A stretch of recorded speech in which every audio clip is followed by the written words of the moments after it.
Ok, ahora sí. Bueno, dado que estos son los capítulos referentes más hacia las guerras, entonces me gustaría que, hermanos, ustedes pudieran dar su opinión sobre para qué se escribieron las guerras del Libro de Mormón, si sabemos que el libro es para nuestra época. Y no sé quién quiere ser el primero.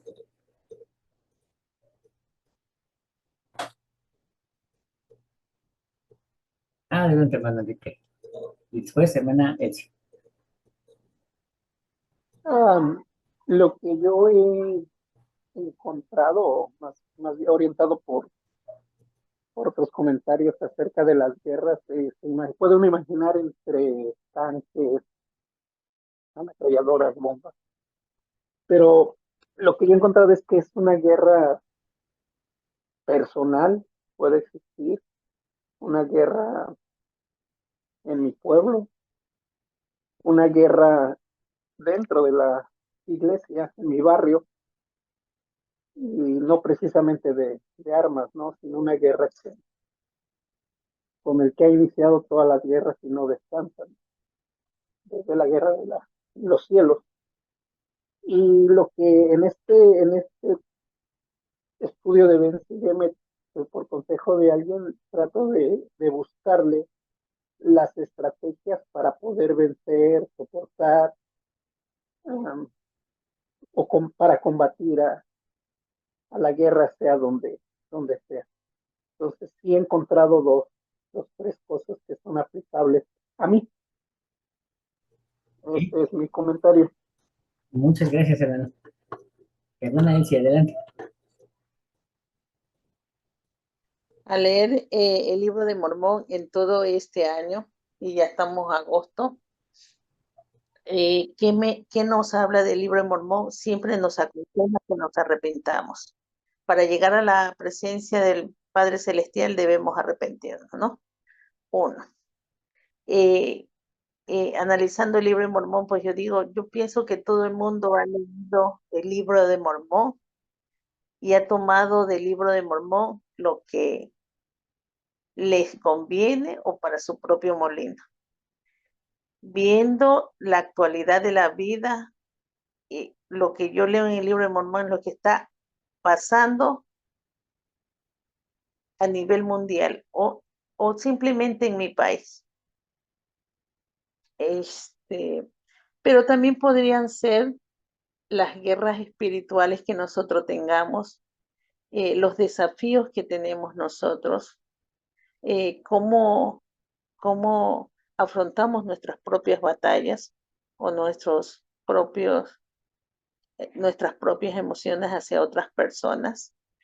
Algo interesantísimo que leí, que Amalaquiel habló y dice que la palabra tiene poder. También entendí que él dice que se quería como comer la sangre de Moroni, ¿no? Pero terminó como deseaba que Moroni muriera. Él murió tal cual. Entonces uno no puede maldecir a otras personas porque eso se revierte para nosotros mismos. Por eso es que debemos nutrirnos o de la buena palabra o que de nuestra boca salgan palabras que edifiquen. Porque si vamos a sacar palabras que pueden destruir a otra persona, sencillamente es para nuestro propio mal. ¿Qué nos enseña Moroni? Que la fidelidad, a pesar de las circunstancias, a pesar de las pruebas, a pesar de los desafíos, a pesar de todas las cosas, si uno consulta a Dios todos nuestros hechos, Dios nos guiará para bien. Moroni tenía gran sabiduría. Yo pienso que consultaba a Dios todos sus hechos y dijo, bueno, ¿cómo voy a enfrentar esta guerra? Con nuestros hermanos.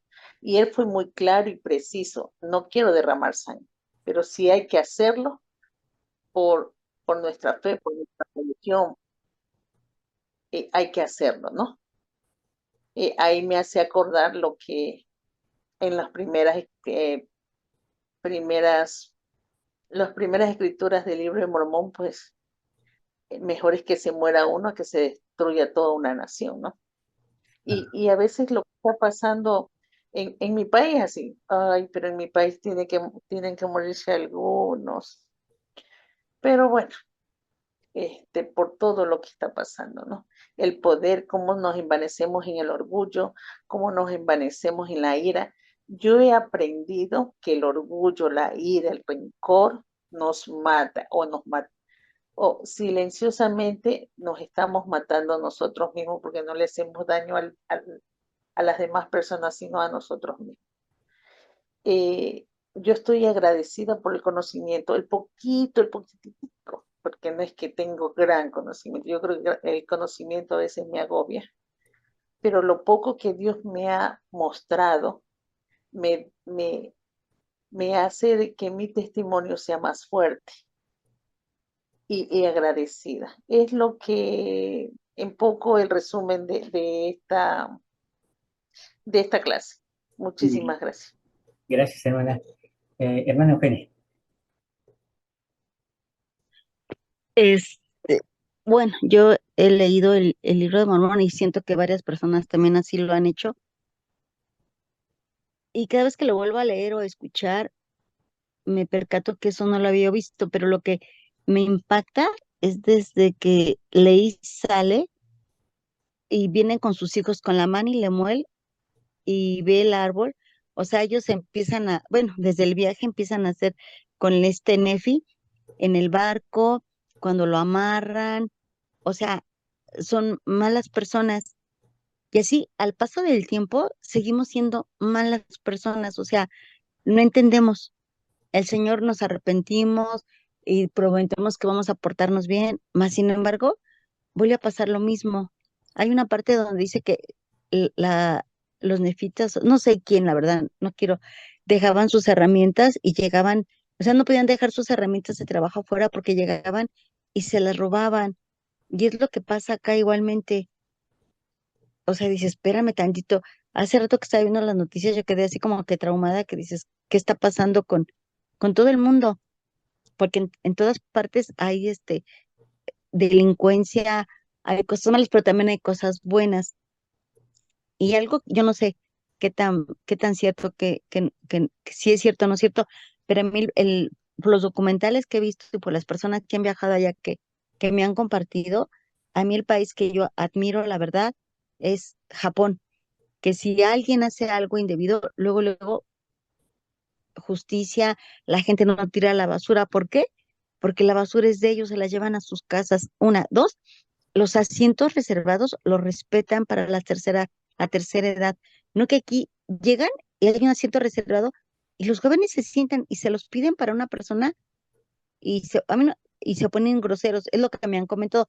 A mí la verdad, afortunadamente nunca me ha tocado que alguien sea grosero conmigo.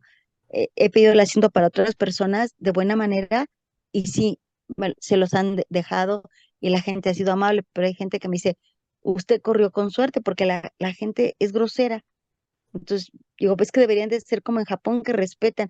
Ok, el asiento no lo ocupan, pues desocupen. O sea, cuando viene la persona, si algo se cae o encuentran en la calle es porque tiene un dueño. Allá en Japón llegan y lo entregan. No que aquí algo se pierde y la misma policía tristemente se queda con ellos. Y luego vemos que los mismos policías están coludidos. Algo que también me tiene súper indignada, hermano Juan, es como benditos al hermano, al señor Marín, después de todo lo que hizo, que le llaman que Robert Precioso, no sé qué, de Puebla, le han dado la libertad. O sea, espérame tantito, no, o sea, no concibo.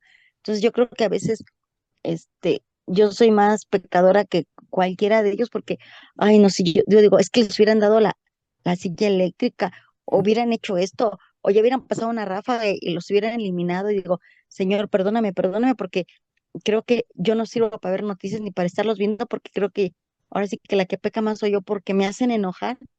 Y pues yo creo que pues ya no sabe uno si vivir en la burbuja, porque si se entera de algo, en verdad queda, que molesta, hermano, molesta. Pero bueno, ese es mi humilde comentario. Ah, y también, aunque me sé varias escrituras de memoria, luego las estoy repitiendo, y digo, no, es que se me olvidan en serio, luego de repente ni me acuerdo de ellas. No sé si sea cuestión de que la misma, ay, no, por no decirle maldad, el mal ambiente o no sé, nos jale o qué ocurra.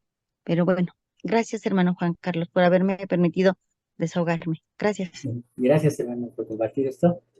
Y finalmente, hermanos, pues estos capítulos que hablan sobre las guerras nos hace reflexionar tocante a que cada uno vive su propia guerra, vive su propio ambiente hostil, no necesariamente con personas, puede ser también en un ambiente espiritual, puede ser en un ambiente emocional consigo mismo o con alguna sombra del pasado, puede ser una guerra psicológica en la cual estamos teniendo una guerra contra nosotros mismos. Y ciertamente, hermanos, desde que nacemos hasta que morimos, estamos en constante guerra. Bendito sea Dios porque obviamente Él nos da la forma, los bosquejos de diferentes guerras en diferentes tiempos para poder aprender eh, a salir adelante. A mí uno de los personajes favoritos pues es el rey David, pero sin duda Moroni es un personaje majestuoso. El rey David en la Biblia pues sabemos que finalmente se demuestra su debilidad y tiene un pecado que le hace eh, escribir los mejores salmos, las mejores canciones y no solamente eso, sino que además es por su pecado que él empieza a entender el plan en toda su majestad y lo deja plasmado en salmos mesiánicos. Es interesante que el Señor a veces toma la maldad de las personas para poder de ahí sacar las mejores cosas. Lo peor de nosotros se puede convertir en lo mejor de nosotros cuando nos dejamos guiar por el Espíritu, cuando nos dejamos amoldar o moldear eh, por medio de las manos del alfarero. Y eso a veces duele muchísimo porque hay que pasar por fuego, hay que pasar por presión, hay que pasar por incluso volver a hacer la figura y entonces eso significa partir de cero. Uh, sé lo que es eso, sé lo que significa estar otra vez en ceros, ¿no? Para volverse a levantar y salir adelante. Pero hermanos, este mundo también necesita gente como Moroni, gente que sea quien vaya al frente, quien pueda emplear todos sus dones y talentos para sacar adelante a su pueblo. ¿Recuerdan qué era lo que defendía Moroni?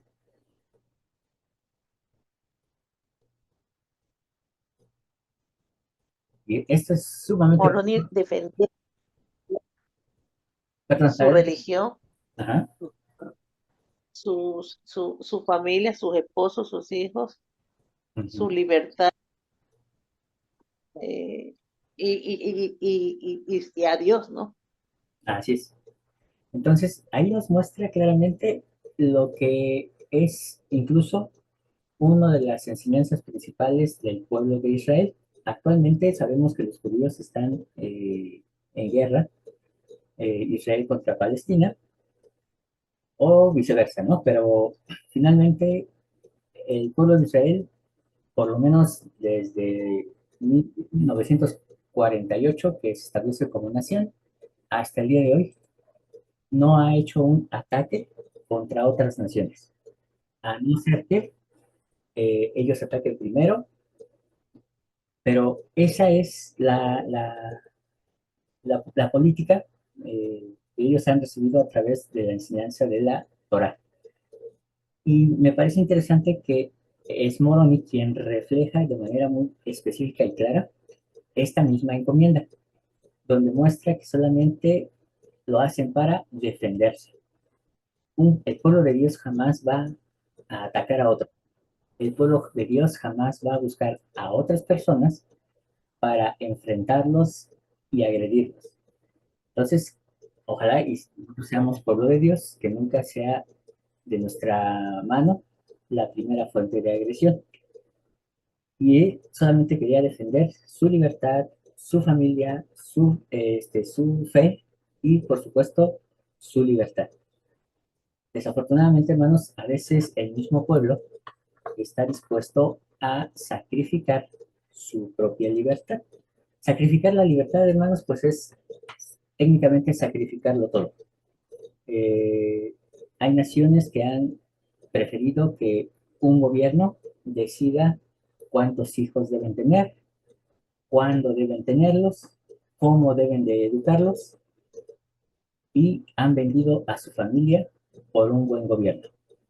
Hay quienes han vendido su libertad eh, por un plato de lentejas, porque quieren mejores servicios de salud, porque quieren, pues, ciertas mejoras, ¿no? Que son mejoras materiales, pero finalmente quedan subyugados a través de impuestos, a través de gravámenes exagerados y para mantener también a toda la burocracia del gobierno.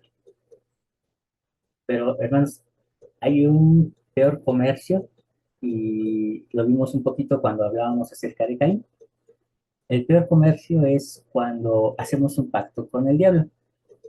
¿Y cómo hacemos un pacto con el diablo? Pues muy sencillo.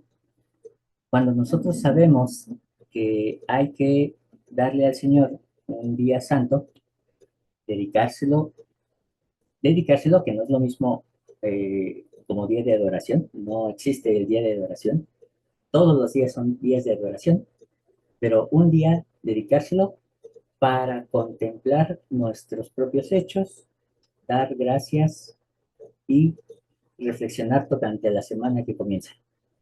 Es lo único que nos pide el Señor para ese día y, por supuesto, como siempre y todos los días, servir. Pero a veces no le dedicamos eso y entonces se lo vendemos al diablo y le decimos, ahí está, te doy mi alma a cambio del bono que viene por trabajar en domingo. Y entonces esto es una forma muy sutil de venderle nuestra alma al diablo. Pero, bueno, sabemos que estamos simbólicamente sumergidos en Egipto. Actualmente somos esclavos y ya no se usa mucho ese término, aunque sigue la práctica en algunos países. Pero hoy en día les llamamos empleo. El empleo es una forma de estar siendo siervos de Faraón. Y Faraón, por supuesto, es ese mundo material representado por las grandes empresas, los grandes gobiernos y construir grandes montículos llamados corporaciones o instituciones. Entonces, ese es el nuevo Egipto en el que nos encontramos, es la defensa que estamos luchando día con día. Hermana Eugenia, adelante.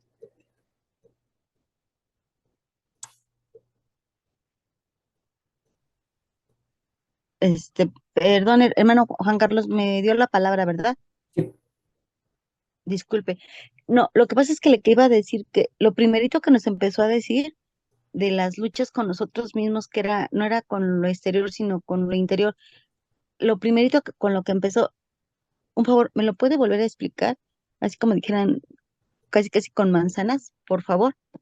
Gracias. Bueno, está en la grabación para que después lo puedan checar, ya cuando suba el video. Pero solamente ya para cerrar esta parte, eh, a veces creemos que nuestro enemigo está en otro país, está um, con, vaya, con el vecino que a lo mejor fue grosero, puede ser que incluso yo sea el grosero y me estoy justificando. Entonces, eso podría aparentemente ser la causa de mi guerra, pero las peores guerras, hermanos, son las que llevamos en el alma. Yo creo que David pudo vencer a Goliat de una forma tan sencilla, que hasta el propio Goliat dijo, tú vienes a mí como si yo fuera un perro, con una onda. ¿por qué me ofendes, no? Se sintió ofendido el gigante, pero hubo una batalla que no pudo ganar y era contra sí mismo y sus deseos. Y entonces cuando ve a Betsabé, no solamente la hace ir al palacio, sino que además encubre el pecado matando al esposo, o bueno, eh, provocando la muerte del esposo. De esta forma él se convierte en autor del homicidio. Imaginemos qué tan grave fue, hasta dónde llegó, solo por que su propio enemigo lo venció, y era sus propios deseos. A veces puede ser el amor al dinero, a veces puede ser también um, nuestras sombras del pasado, de aquellas cosas que nos dañaron, de aquellas cosas que tal vez ocurrieron en la infancia, en la juventud, y que llevamos cargando porque simplemente así es nuestra cruz. Y eso a veces parecería injusto. Sin embargo, recordemos que hubo personas que a pesar de todas las calamidades, triunfaron. Uh, y David, decíamos hace un ratito, a pesar de su pecado, que es la demostración de que ganó su propio enemigo interior, uh, finalmente es eso lo que le hace escribir los más hermosos salmos y en los cuales se manifiesta la misión profética del Mesías. Ojalá y todos fuéramos como Morón, que pudiéramos ser personas totalmente equilibradas emocionalmente, psicológicamente, en cuestión de conocimiento, en cuestión de temperamento, pero estoy seguro que para que Morón llegara a ser ese gran hombre del cual se habla en el libro de Alma, y Alma Mormón lo describe como un hombre que haría temblar el infierno, ¿no? Seguramente él tuvo que haber vencido a ese Moroni interior mucho tiempo atrás. Es posible, pero también es posible que ese Satanás interno que tenemos también pueda triunfar. Por lo cual decía Alma a sus hijos, a uno de ellos en particular, le decía que debería de cuidarse de todas sus palabras, de todos sus pensamientos, de todos sus hechos. Y recordar que es hoy cuando debemos de prepararnos. No he cambiado esta pantalla, hermanos, porque dice, bueno, hay algo que quiero que leamos. Dice, y no diremos más acerca de su predicación, sino que predicaron la palabra y la verdad de acuerdo con el espíritu de profecía y revelación, y predicaron según el santo orden de Dios, mediante el cual se les había llamado. Hermanos, los miembros de esta iglesia tenemos estas herramientas. El espíritu de profecía, que es el testimonio de Jesucristo, la revelación, y tenemos el santo orden de Dios. Entonces, tenemos estas herramientas espirituales para nuestra guerra espiritual. Y ahora, y vuelvo ahora a una narración de las guerras entre los nefitas y los lamanitas en el año 18º del gobierno de los jueces. Porque aquí aconteció que los soramitas se hicieron lamanitas. Por tanto, al principio del año 18º, los nefitas vieron que los lamanitas venían contra ellos, de modo que hicieron preparativos para la guerra. Sí, reunieron sus ejércitos en la tierra de Gerson. Hermanos, ¿por qué es importante esta parte del libro de Mormón, estas historias de guerra? Porque se avecina una guerra. Se avecina una guerra cual nunca la hemos visto, y es una guerra de orden espiritual, pero también de orden temporal. Y lo interesante es que pocas veces se ve algo así. Generalmente se ve cuando Dios va a destruir alguna nación, como fue el caso de Sodoma y Gomorra, como fue el caso antes del diluvio, Así se avecina esta guerra, una guerra que es del mundo espiritual, pero se va a manifestar en el mundo físico.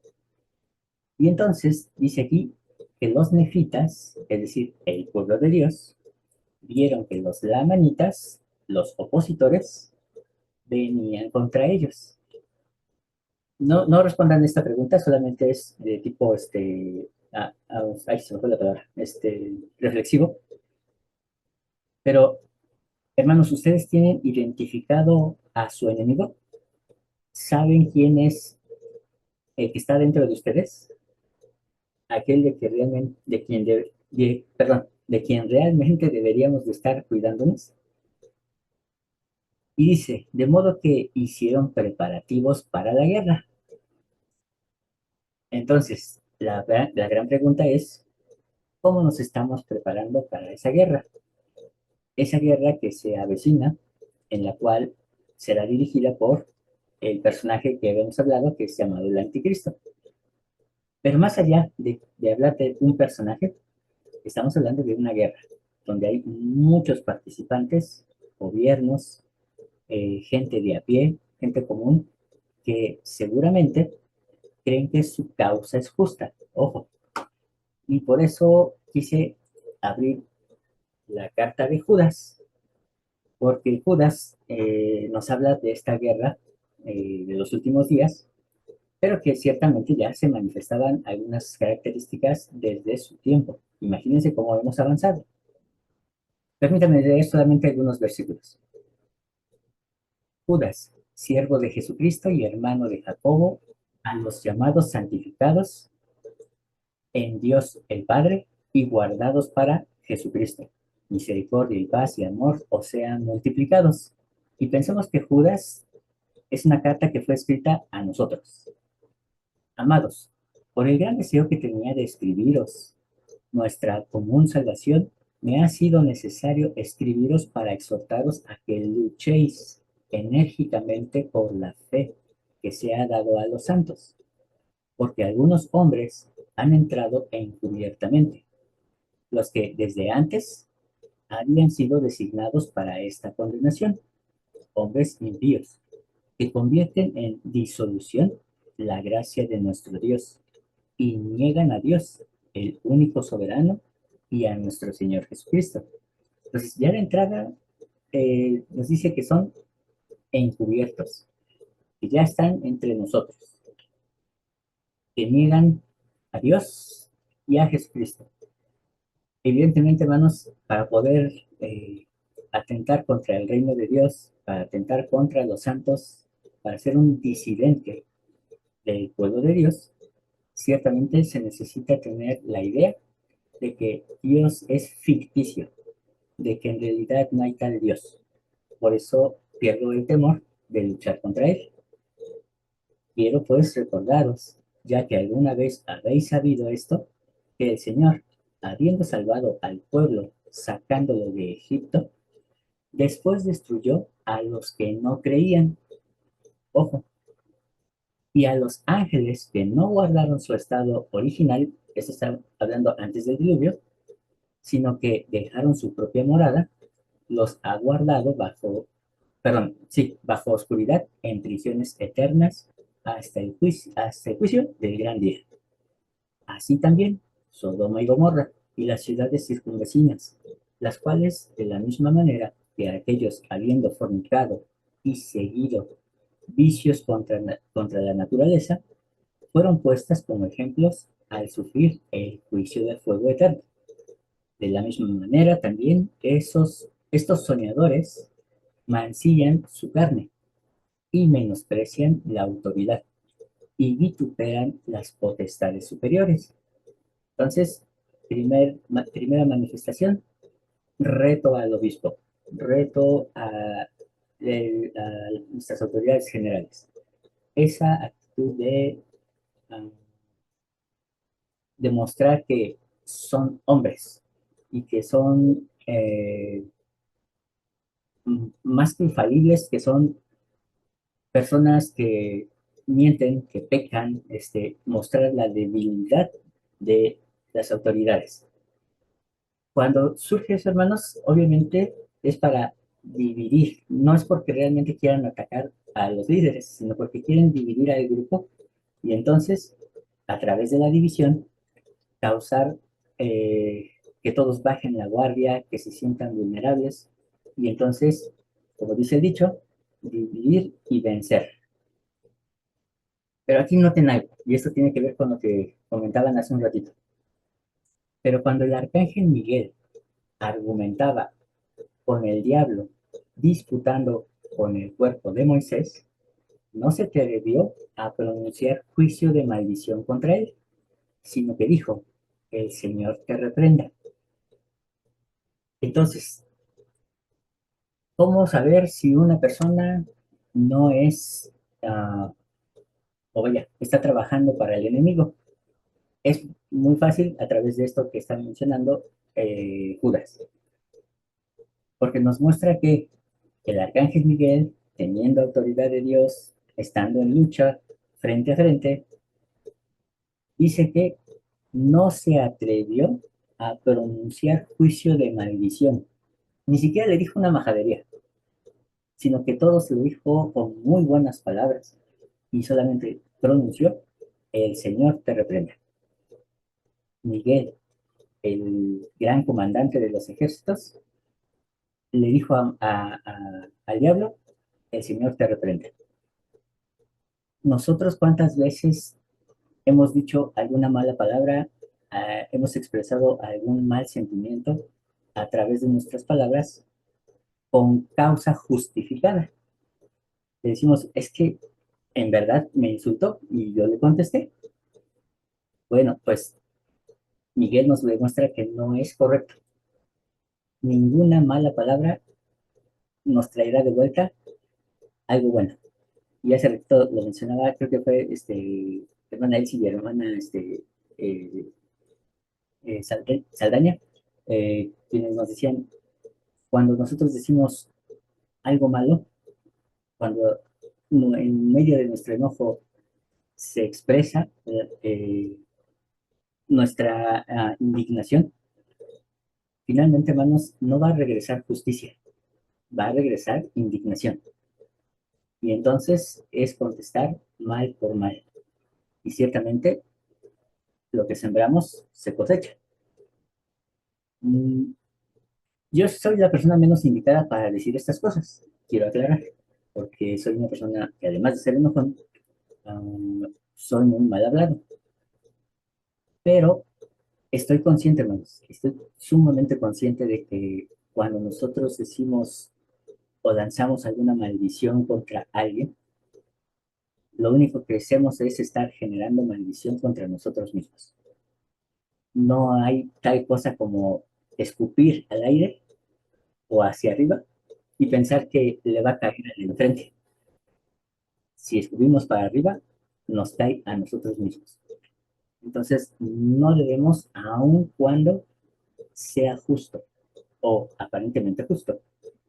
Y con esta parte cierro donde dice el versículo 10. Pero estos, es decir, los disidentes, maldicen las cosas que no conocen y en las cosas que por naturaleza conocen, como animales irracionales, se corrompen. Decir, empezar con ira, seguir con malas palabras, después con malos actos, para finalmente llegar incluso hasta el homicidio. Esa es la degradación del hombre. Y ya después ustedes podrán leer toda la carta de Judas porque está súper interesante. Pero hermanos, ese es el camino que nos espera cuando nosotros no controlamos nuestras emociones, nuestras uh, sensaciones, tanto físicas como psicológicas, y si las dejamos ir, si dejamos que estas emociones crezcan y se desborden, entonces, como dice aquí, llegamos a convertirnos en animales irracionales que se corrompen. O sea, no solamente es el animal irracional, es un animal que se corrompe. Y entonces, hermanos, hay una historia en el libro de Daniel, donde el rey Nabucodonosor empieza a actuar como animal, se convierte en una bestia, no físicamente, pero empieza a vivir como animal, se empieza a comportar, a gruñir, a vivir en el bosque, y él no se da cuenta de eso que está pasando. Ah, la Biblia nos enseña que era de parte de Dios, pero ciertamente tuvo que haber habido un proceso. Y ese proceso surge cuando él crea la famosa estatua en la que él pide que le adoren. Y una vez que eh, está terminada, es cuando él se convierte en un animal. Y ese animal anda ahí, vagando, hasta que Dios le abre otra vez los ojos y entonces se da cuenta de la situación en la que se corrompió. Y finalmente regresa con Daniel y le dice, ahora entiendo que tu Dios es el Dios de todas las naciones y que no hay Dios más grande que Jehová. Y hermanos, él se dio cuenta de ello a tiempo, porque no terminó siendo un animal, sino que se arrepintió y entonces hizo que el pueblo judío prosperara en Babilonia. Pero hermanos, ¿qué pasa si no nos damos cuenta? ¿Qué pasa si, como dice la frase aquí en México, nos dejamos ir como gorda en tobogán? Eh, no hay poder que nos quiera parar y por supuesto, mucho menos nosotros queremos hacerlo y nos hundimos cada vez más. Ahorita, en la siguiente sesión, vamos a continuar. Ok, hermanos. Ah, en el capítulo 20, perdón, en el capítulo 46 se describe mucho de la personalidad de Amalquía y en el 48 se describe mucha personalidad de Moroni. Ahí podemos ver cómo era uno, cómo era el otro y hacer esa comparación. Yo creo que la mayoría sabemos cómo era Moroni. Me gustaría saber qué cosa de manera específica le dirían a uno de sus hijos qué debe hacer para llegar a ser como Moroni. Una cosa nada más.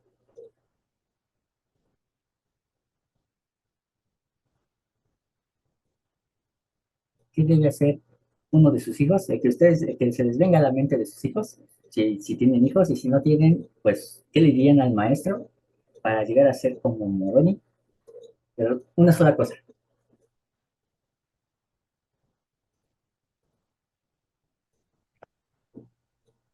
Fuerte será, ¿ok?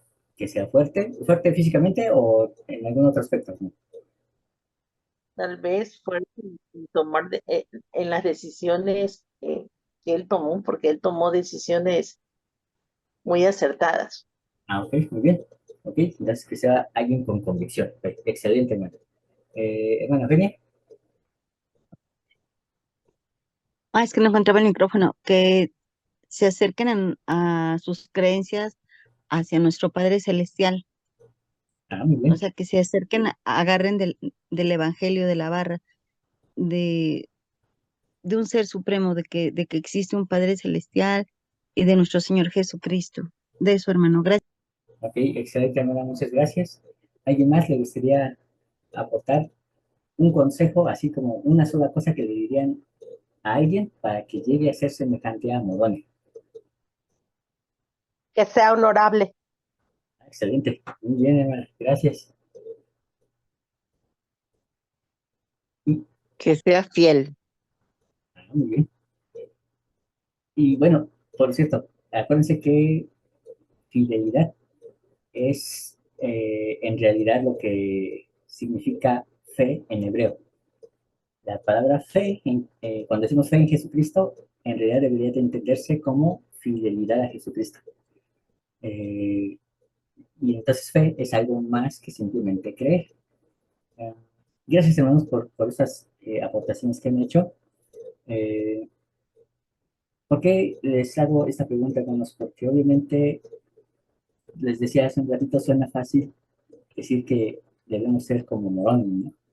Pero, dice la hermana Eugenia, honesto, humilde, ok, pero no es fácil, no es tan sencillo, sobre todo cuando consideramos que los mandamientos los vemos de forma externa, es decir, no robar, no matar, y bueno, pues es fácil de tener la mano para no robar, pero ¿qué pasa cuando yo soy una persona con ira, que le cuesta mucho trabajo tener el enojo, y entonces me resulta fácil dar una cachetada a mi hijo o a mi hija? O soy una persona eh, muy grosera y entonces respondo de forma altanera o grosera hacia otra persona, pero no lo hago evidentemente intencional, es ya como el chip que tengo en mi ser. Y a veces, hermanos, por eso es que digo, es más difícil la lucha contra nuestro enemigo interno. Pero eso que ustedes han mencionado es la forma en la que debemos de aplicarlo con nosotros mismos, no solamente con el que está enfrente o el que está a un lado. Ah, Finalmente, hermanos, hay de todos los enemigos que podemos tener en la vida, yo creo que nosotros mismos es aquel que eh, tiene mejores estratagemas. Y algo que podemos aprender, hermanos, es que como parte de los preparativos es, uno, conocer al enemigo. Dos, conocer su estratagema o su plan de batalla. Y para eso necesitamos, dice ahí, mandar espías. Necesitamos saber qué está haciendo el enemigo. Si usted no es consciente de ese enemigo, hermanos, nos va a atacar en el momento en que menos lo esperamos y va a propiciar un caos en nuestra vida. Esté consciente de quién es su enemigo, y cuando digo de quién, obviamente estamos hablando de nosotros mismos, pero ¿de qué tamaño es ese enemigo?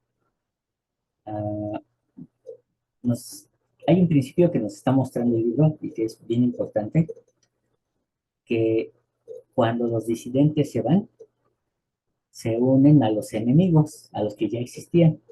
Pero si se dan cuenta, esos enemigos no tenían guerra con los mexicanos hasta que llegaron los disidentes. Les calentaron la sangre y entonces decidieron hacer guerra. Y pusieron a estos disidentes como líderes.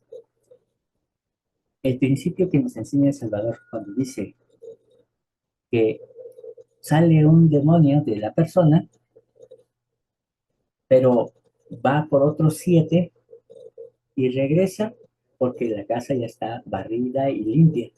Y entonces dice que viene más poderoso que antes. Mucho cuidado, hermanos, y no nos confiemos en que, como ya hicimos el paso A, el paso B, y me salió bien porque obedecí a Dios, entonces el siguiente obligatoriamente va a salir bien. Si no, si nos confiamos, si confiamos en el brazo de la carne, nos puede ir mal. Entonces, hermanos, siempre pregunte a Dios, siempre ore a Dios, en la mañana, en la tarde, en la noche, y si es posible en cualquier otro momento que usted lo necesite. Una cosa que me enseñó un amigo que ya falleció es que me decía, pide una unción. Y yo le dije, ya pedí la unción, pues pide otra y pide todas las que necesite, las que necesites. Dios no tiene límites para decir una o dos, las que tú necesites. Y entonces me acordé también de aquel hombre que estaba deseoso de que su hija sanara, perdón, de que su hijo sanara, Y el Señor le pregunta, ¿crees que puedo hacer esto? El hombre no dijo sí, pero tampoco dijo no. Solamente dijo, ayuda a mi incredulidad. Con el simple deseo de creer, es suficiente para decirle a Dios, ayúdame, porque yo no puedo solo. Uh, Nuestro enemigo a veces puede ser más grande, puede ser un Goliat, pero una cosa les aconsejo, hermanos, para que ustedes puedan vencer a su Goliat, sáquenlo de su mente y pónganlo enfrente. Mírenlo de frente a su enemigo.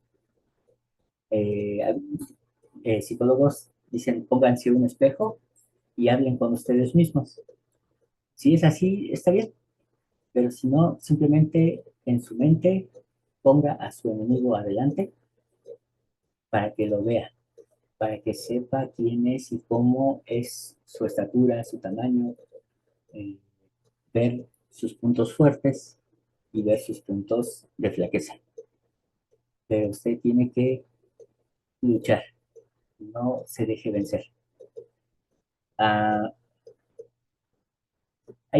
ya para terminar con esta parte, hermanos, hay una escritura que dice que no tenemos lucha contra carne ni sangre, sino contra qué, hermanos. No sé si ustedes recuerdan esa escritura. No tenemos lucha contra carne y sangre, sino contra... Uno mismo. Principados, gobernantes. Ajá, muy bien. Del mundo de las tinieblas, muy bien. Ok, ahora quiero hablarles, hermanos, un poquito acerca de la palabra lucha.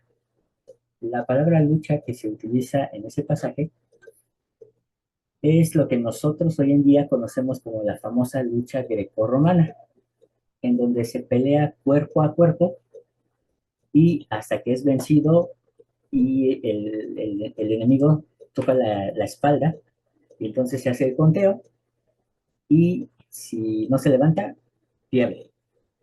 Pero hay otra forma mucho más fácil de ganar y es haciendo que el enemigo diga, me rindo. Cuando el contrincante dice, me rindo, entonces se gana la batalla, completamente por default. Obviamente eso llega a suceder cuando se sabe que el oponente es mucho más fuerte, tiene mucho más experiencia, pero hermanos, estamos hablando de nuestro propio enemigo. Es una lucha cuerpo a cuerpo, donde Juan Carlos está luchando contra Juan Carlos.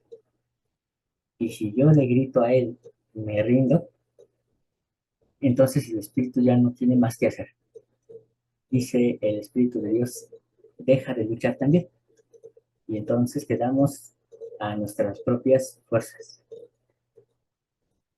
El gran riesgo, hermanos, es decir, no puedo, me rindo. Pero sepa usted que nunca nos dará una debilidad que no pueda convertirse en fortaleza. Nunca seremos tentados más allá de lo que podamos resistir. Y aún no, aunque caigamos, nunca estaremos tan lejos como para que Dios no pueda llegar con su misericordia y rescatarnos. Sepa que Dios les ama y siempre va a estar ahí, a su lado. Entonces, nunca se rindan, nunca digan, ya no puedo más. Ciertamente no todas las batallas las vamos a ganar, pero esta guerra ya está ganada y la ganó nuestro Señor Jesucristo. Por último, hermanos, la pregunta que me habían hecho era tocante al hecho de que una vez ganada la guerra, viene la celebración y qué bueno, ¿verdad? Estamos ya todos contentos de haber ganado. Sin embargo, después de una guerra ganada, dice el libro de Mormón que ayunaron. ¿Y cómo es que si están en medio de un festejo, de una celebración, se puede hacer un ayuno? ¿Por qué un ayuno si ya ganamos la guerra? ¿Qué piensan, hermanos? ¿Por qué Un ayuno? ayuno de agradecimiento, Ok, por ahí. ¿será? Ajá. Bueno, sí, pero hay algo más, un poquito más todavía. Hermana Eugenia, ¿Será para fortalecer nuestro espíritu? ok, qué bueno, pues ya está ganada la guerra, o sea, pues ya qué más vamos a fortalecer. Es Para que honrar a si ya Dios. ganamos, perdón, si ya ganamos la guerra, o sea, debemos de estar listos porque a veces la soberbia nos puede ganar.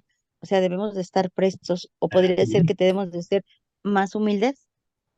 excelente, muy buena percepción, hermana, hermana Patricia. Gracias, hermano Juan Carlos. Yo opino que es como para honrar a Dios por el apoyo que nos dio durante las batallas. Ok, excelente, muy bien. Bueno, hermanos, hay una razón. Bueno, las que ustedes han mencionado son muy buenas, están geniales. Sin embargo, hermanos, después de una guerra siempre hay alguien a quien ayudar. Y el objetivo del ayuno no es solamente beneficiarse uno mismo. El objetivo del ayuno es también poder socorrer al necesitado. Ese es el propósito original del ayuno. Es nosotros morir para darle vida a otro. Es como el acto de la maternidad. Cuando una madre da a luz, se despoja de sí misma y se concentra en la nueva vida.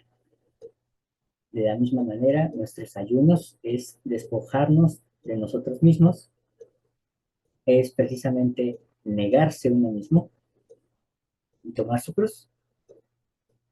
Y entonces, eso de lo que nos hemos despojado, dárselo a otro para vida. Y entonces es cuando dice la escritura, no es el ayuno que pedí que compartas tu pan con el hambriento y tu vestido con el que no tiene. Y bien, hermanos, si nunca debemos de perder de vista eso, el ayuno no es por nosotros, el ayuno es para el que no tiene. Eh, porque ciertamente podemos decir, bueno, pues es que Dios me bendice y yo para qué necesito ayunar si siempre me bendice Dios.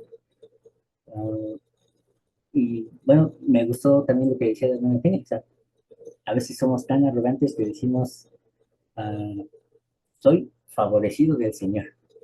Y que bueno, que lo reconocemos.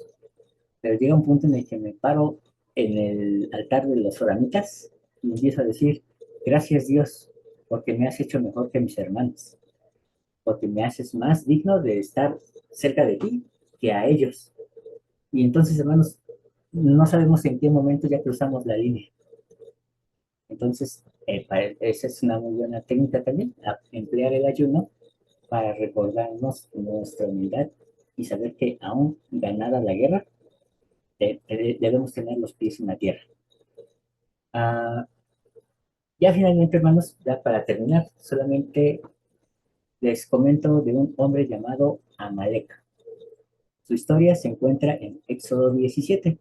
Eh, vamos a verla porque es muy cortita. ¿Qué tiene de importancia? Que bueno, Amalek y Amalequía parecen tener la misma raíz. Y en Éxodo 17 dice lo siguiente, a partir del versículo 8. Y vino Amalek y peleó contra Israel en Refidim. Y dijo Moisés a Josué, escogeos hoy hombres, perdón, y sal, pelea contra Amalek. Mañana yo estaré sobre la cumbre del collado, con la vara de Dios en la mano. E hizo Josué como le dijo Moisés, peleando contra Amalek. Y Moisés y Aarón y Hur subieron a la cumbre del collado. Y sucedía que cuando alzaba Moisés su mano, Israel prevalecía, pero cuando él bajaba su mano, prevalecía Amalek.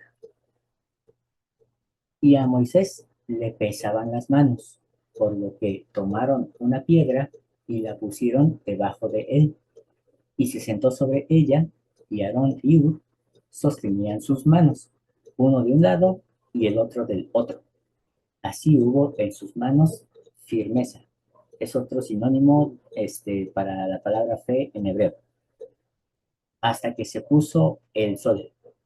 Y Josué derrotó a Amalek y a su pueblo a filo de espada. Y Jehová dijo a Moisés, escribe esto para memoria en un libro, y di a Josué que raeré del todo la memoria de Amalek de debajo del cielo. Y Moisés edificó un altar y llamó su nombre Jehová Nisi. Y dijo, por cuanto alzó contra el trono, por cuanto la mano, por cuanto alzó la mano contra el trono de Jehová, Jehová tendrá guerra con Amalek de generación en generación. La historia no está completa, es una historia que simplemente nos dice que hubo una guerra contra Amalek. En realidad, la historia dice que Amalek ataca a Israel después de que sale de Egipto, pero nunca le declaró la guerra, sino que lo ataca por la retaguardia, en donde iban los niños y las mujeres y todos los ancianos. En la parte de enfrente estaban los hombres fuertes, así que Amalek atacó por la espalda y se fue a la parte más vulnerable del pueblo. Por esa razón es que se realiza esta guerra y me llama la atención de que se hizo en algo llamado el Valle de Refidim. Refidim es algo así como lugar de sostenimiento.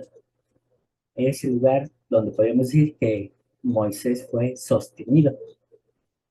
Y hermanos, uh, el presidente Nelson ciertamente necesita nuestras oraciones. Necesita realmente que nosotros pensemos en cómo levantar sus manos. Pero no es el único. También lo necesitan nuestros líderes locales, el obispo, la presidenta de Sociedad de Socorro, el de Quórum de Elders, de primaria. Todos los líderes necesitan ser sostenidos. Y ser sostenidos no significa simplemente levantar la mano derecha. Eso es una manifestación de que estamos dispuestos a sostenerlo.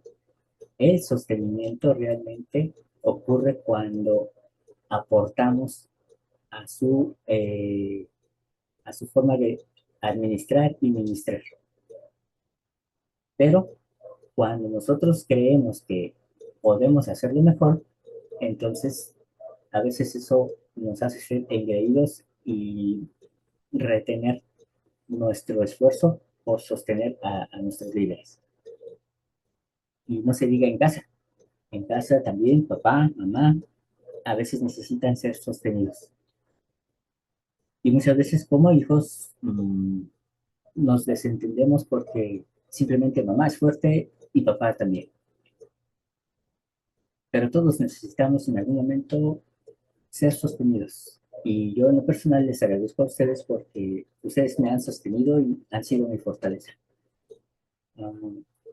Agradezco porque ustedes no han dejado caer mis brazos en este tiempo que llevamos como grupo. Pero hermanos, hay algo interesante en esta historia. El pueblo no pudo destruir a Amalek y continuó. Y después se le manda a Samuel a hacerlo y los destruye, pero no del todo. Y se le manda a Saúl y le dijo, Dios, mata al rey y todos sus animales, su ganado, su gente, sus niños, sus mujeres. Dejó vivo al rey y al ganado. Y entonces el Señor se enfurece con Saúl, el rey Saúl, y lo destituye como rey. Y le recuerda, es mejor la obediencia que la grosura de los animales.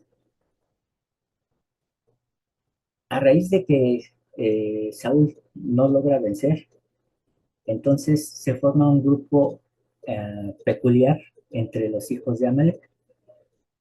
Y esos hijos de Amalek empiezan a mezclarse con sus primos, los árabes, principalmente los persas. Y entonces, en la época de Esther, hubo un hombre llamado Amán. Y Amán era descendiente de Amalek. Lo interesante es que Amán fue el primero en crear un sistema para la destrucción del pueblo judío. Y es cuando interviene Esther, y a través de Esther logras salvarse el pueblo, pero ya ustedes encontrarán la historia oculta detrás de todo esto. Esther, su nombre original es Adasa, y Adasa se refiere a un árbol de mirto.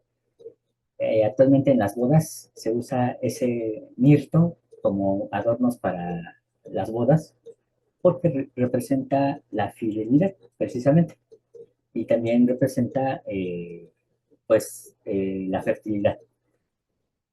Entonces, Adasa cambia su nombre y se llama Esther, que es en honor a la diosa de Babilonia, a la diosa Ishtar, y en calidad de reina intercede eh, a- por el pueblo de Israel, que estaba todavía bajo el imperio persa. Logran salvarse, pero ¿qué creen? Que uno de los descendientes de Amán era el rey Herodes. Y el rey Herodes es el que manda matar a todos los niños. Finalmente, él quería estar en el lugar que le correspondía a Cristo. A final de cuentas, hermanos, Herodes tiene hijos y no se logra matar a la descendencia de Amalek. Hasta el día de hoy sigue viva esa estirpe. Se dice, o por lo menos así lo creen los judíos, que el anticristo tiene que ser de la familia de Amalek. Yo no creo que sea así. Yo creo que más bien va a salir de entre nosotros, como santos de los últimos días, pero también con sangre judía. Uh, pero hermanos, ¿por qué les cuento esto?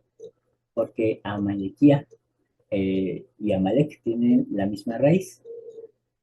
Y finalmente, la descripción que se da de Amalequía en el libro de Mormón era la misma que la del rey Amalek.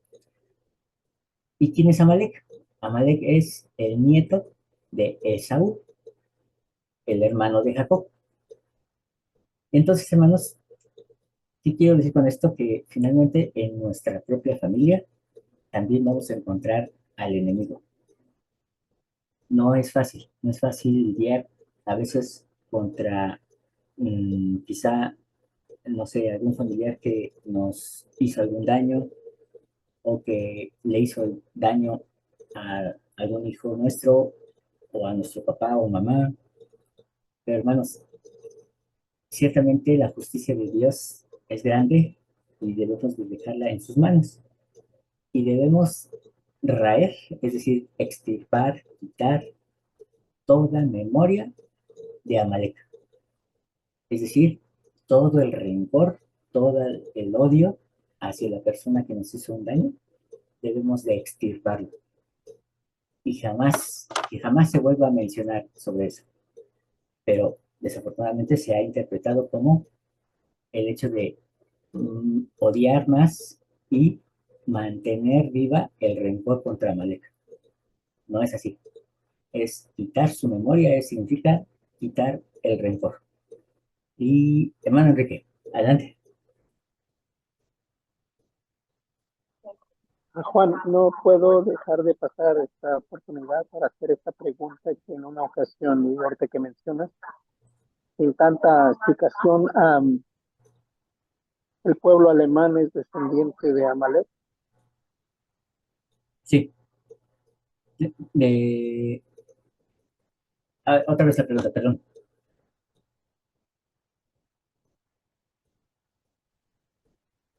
Uh, es que leí y he escuchado en varias ocasiones que se habla acerca de que el pueblo alemán o alguien en especial para no mencionarlo, pero sabemos bien, es descendiente de ese Amalek. Así como tú has dado la línea, la estirpe, esa es la palabra de, eh, Sí, sí, de hecho, eh, bueno, según algunos historiadores y algunos judíos que se han tratado de encargar de buscar la genealogía de Hitler, han llegado a la conclusión, aunque no 100% verificada, de que Hitler es descendiente de Amalek.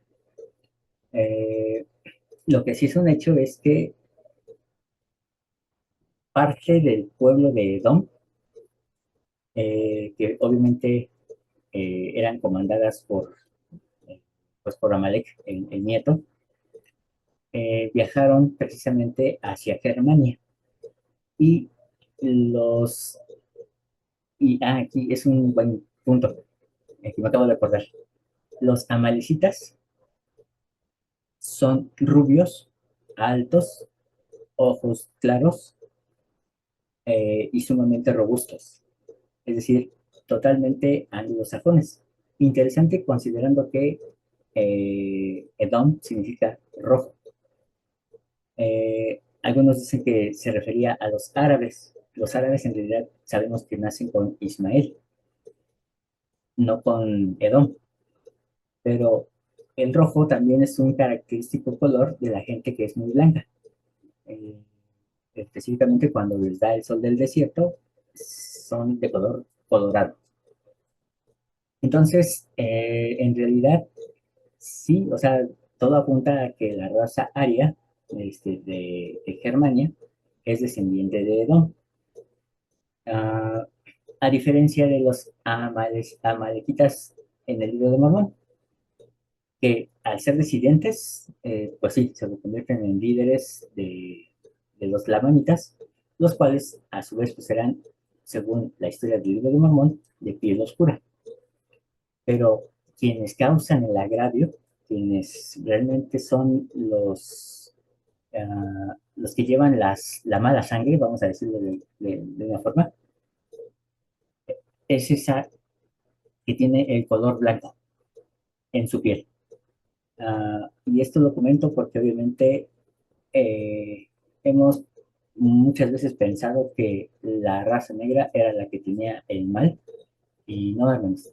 El libro de Mormón nos muestra que el blanco es tan malo como el negro, y que el negro recibe perdón y abundancia en gracia tanto como el blanco.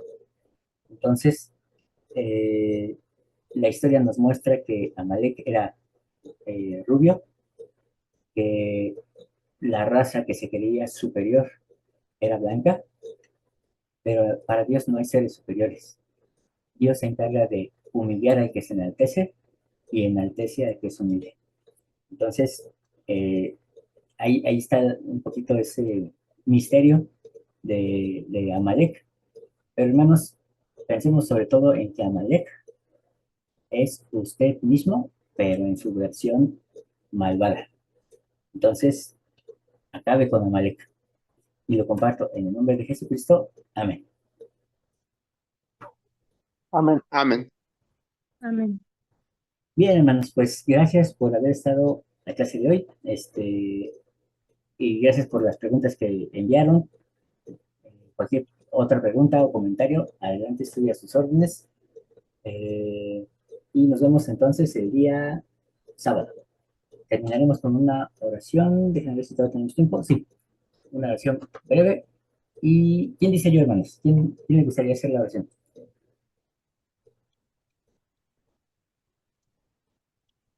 Yo, bueno, está bien, lo voy a hacer yo. Amado Padre Celestial, en esta noche te damos gracias por esta oportunidad que nos das de reunirnos como clase para poder analizar la clase de esta semana en Ben Signi. Gracias por el libro de Mormón, porque nos ayudas a través de este libro a recordar que tus convenios siguen vivos, de que no te has olvidado de tu pueblo. Nos ayudas a recordar que aún sigues llamando a las personas al arrepentimiento y nos des la oportunidad de seguir buscándote y ser hallado. Gracias porque nos permites ser mejores cada día, pero sobre todo, Padre, gracias porque nos das el entendimiento para comprender tus escrituras. Te pedimos, por favor, que nos ayudes a mejorar nuestros caminos, que nos ayudes a vencer a ese enemigo interno, a ese enemigo que tiene esa inclinación hacia el mal. No somos perfectos, Padre, y no queremos justificarnos en ello. Sabemos que mandaste a tu Hijo Jesucristo para darnos el ejemplo y sabemos que es posible. Pero ayúdanos, Padre, a vencer nuestras debilidades, al hombre natural que cada uno de nosotros, como seres de este mundo caído, llevamos dentro. Ayúdanos a fortalecer nuestra fe en ti, que podamos obedecer tus mandamientos como un acto de fidelidad hacia ti. Y que tu gracia, Padre, nos permita recordar que eres amoroso y que podamos corresponder ese amor a través de amar y servir a nuestros semejantes. Gracias por todo lo que haces por nosotros. Por favor, protégenos y bendícenos en esta noche y fortalécenos para que el día de mañana tengamos la fuerza necesaria para nuestras actividades. Gracias por lo que nos das. Dejamos esta oración en el nombre del Hijo Jesucristo. Amén. Amén. Amén. Así, hermanos, Gracias, hermano Juan Carlos, que tenga buenas noches. igualmente y a dormir. Y, perdón, Muchas gracias. ¿cuándo nos va a hacer el favor de subir esta clase? Porque sí me interesa. Yo creo que mañana. Sí, mañana. Excelente. Muchísimas gracias. Bendiciones. Gracias, igualmente.